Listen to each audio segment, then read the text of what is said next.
అందరికీ నమస్కారం. మన ఫాస్ట్ ట్రాక్ రివిజన్కే స్వాగతం. ఈరోజు మన టాపిక్ ఏంటంటే యహ జానాతి సహ పండితః. సింపుల్గా చెప్పాలంటే ఎవరికైతే తెలుసో వాళ్లే పండితులు. మరి ఈ సూత్రం మనకి ఈ రివిజన్లో ఎలా హెల్ప్ అవుతుందో చూసేద్దామా? సరే, ఒక్కసారి ఊహించుకోండి, రేపే ఫైనల్ ఎగ్జామ్. టెన్షన్గా ఉందా? ఏం పర్లేదు. ఈ లాస్ట్ మినిట్లో మన నాలెడ్జ్కి ఒక షార్ప్ టచ్అప్ ఇద్దాం. ఒక ర్యాపిడ్ రివిజన్, ఓకేనా? రెడీగా ఉన్నారా మరి? Right, let's start round 1. ప్రాచీన పొడుపు కథలు. సంస్కృతంలో వీటిని ప్రహేళికలు అంటారు. ఇవి జస్ట్ వర్డ్ గేమ్స్ అనుకుంటే పొరపాటే. మన బ్రెయిన్కి అసలైన ఛాలెంజ్ విసురుతాయన్నమాట. చూద్దాం. ఓకే, ఈ శ్లోకాన్ని చాలా జాగ్రత్తగా వినండి.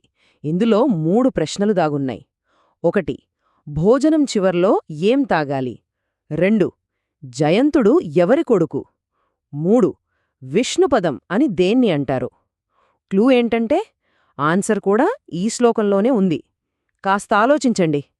ఆన్సర్ ఏంటంటే తక్రం అంటే మజ్జిగ. కానీ ఇక్కడే ఉంది అసలు ట్విస్ట్. శ్లోకంలో చివరి లైన్ చూసారా? తక్రం శక్రస్య దుర్లభం. ఈ ఒక్క లైన్లోనే 3 సమాధానాలున్నాయి. తక్రం అంటే మజ్జిగ, అది మొదటి ప్రశ్నకు ఆన్సర్. శక్రస్య అంటే ఇంద్రుని యొక్క, జయంతుడు ఇంద్రుని కొడుకు కాబట్టి ఇది రెండో ప్రశ్నకు ఆన్సర్. ఇక దుర్లభం అంటే పొందరానిది. విష్ణుపదం అంటే మోక్షం కూడా దుర్లభమే కదా, సో అది 3వ ప్రశ్నకు ఆన్సర్. వావ్, ఎంత క్లెవర్గా ఉందో కదూ! సరే, నెక్స్ట్ పజిల్. దీనికి స్టార్టింగ్ లేదు, ఎండింగ్ లేదు, కానీ కరెక్ట్గా మధ్యలో యా అనే అక్షరం ఉంటుంది. ఇంకా చెప్పాలంటే అది మనందరి దగ్గరే ఉంది. ఏంటో గెస్ చేయగలరా? సమాధానం నయనం అంటే కన్ను. ఎలాగంటారా?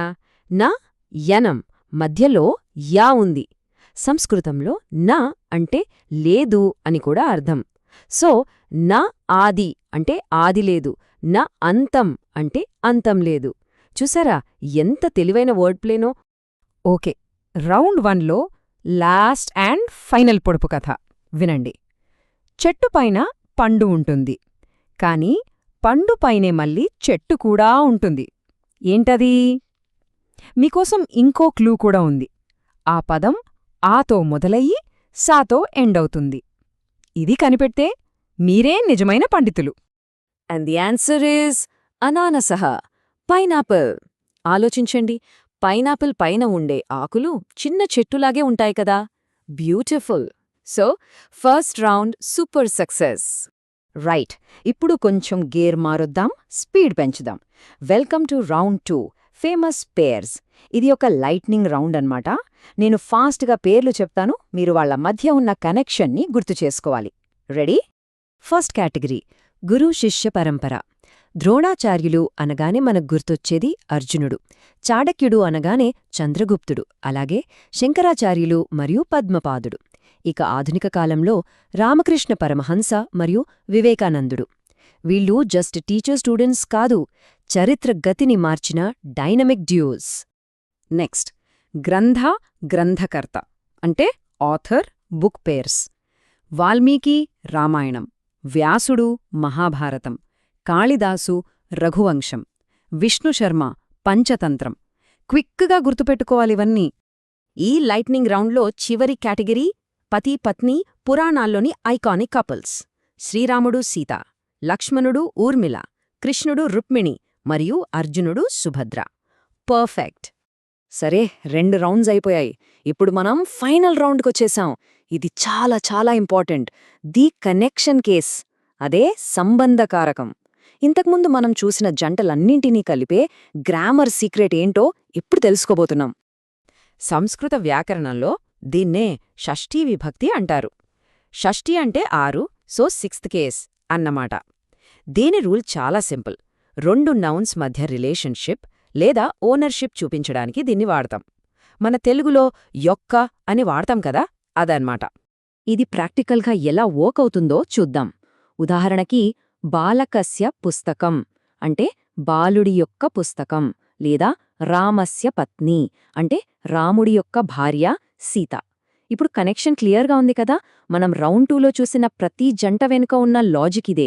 ద్రోణస్య శిష్యః, ద్రోణుడి శిష్యుడు. వాల్మీకేహ కావ్యం, వాల్మీకి కావ్యం.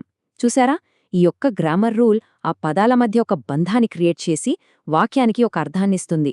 అంతే, మన ర్యాపిడ్ రివిజన్ చివరికి వచ్చేసింది. ప్రహేళికలతో మొదలుపెట్టి ఫేమస్ పేర్స్ గురించి తెలుసుకుని వాటన్నిటినీ కనెక్ట్ చేసే గ్రామర్ రూల్ వరకు అన్నింటినీ కవర్ చేశాం. సో మనం ఎక్కడ మొదలుపెట్టామో అక్కడికే మళ్ళీ వచ్చాం. అదే యహ్ జానాతి సహ్ పండితః. ఎవరు తెలుసుకుంటారో వాళ్లే పండితులు. ఈ రివిజన్లో మనం నేర్చుకున్న ప్రతి విషయం ఈ మాటకు ఒక ఉదాహరణ మాత్రమే. కాబట్టి ఇప్పుడు ఈ విషయాలన్నీ తెలుసుకున్న తర్వాత ఆ పండితులు మీరే. కాన్ఫిడెంట్గా పరీక్షకు వెళ్ళండి. అయితే వెళ్లే ముందు ఒక్క క్షణం ఆలోచించండి. నిజమైన పాండిత్యమంటే కేవలం ఎగ్జామ్ పాస్ అవడమేనా, లేక మనం నేర్చుకున్న జ్ఞానాన్ని ఎలా ఉపయోగిస్తాం అన్న దానిలో ఉందా?